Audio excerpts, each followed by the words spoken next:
বিয়েতে এসে অনেক ফটো ভিডিওস তো তুলে নিয়েছি, এবার তবে চলো পেট পুজোটাও করে নেওয়া যাক। তাই সেই মতো চলে আসলাম খাবার প্যান্ডেলে। আমাদের দলে তো 5 জন, কিন্তু টেবিলে তো 4টে সিট, কিন্তু আমরা কি আর আলাদা বসি? তাই এক্সট্রা চেয়ার অ্যাড করে সবাই মিলে বসে পড়েছি। প্রথমেই দিয়ে দিল জল, তারপর দিয়ে দিল সালাড, তারপর একে একে সবার প্রিয় সাদা ভাত। যতই ফ্যান্সি খাবার খাই না কেন, মন কিন্তু এটাতেই আটকে থাকে।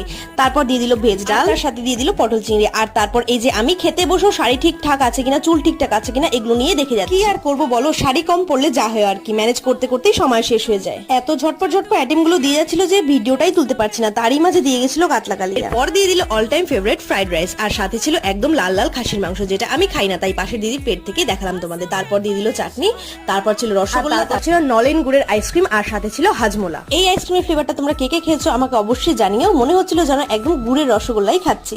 এরপর খাওয়া দাওয়া শেষ করে সবাই মিলে বসে পড়েছিলাম, একটু আড্ডা দিচ্ছিলাম, আর হাজমোলা খেয়ে এই ভিডিওটাকে শেষ করলাম। কেমন লাগলো জানিও, আর সাবস্ক্রাইবটা কিন্তু অবশ্যই করতে ভুলে যেও না। দেখা হচ্ছে নেক্সট ভিডিওতে। টাটা, সবাই ভালো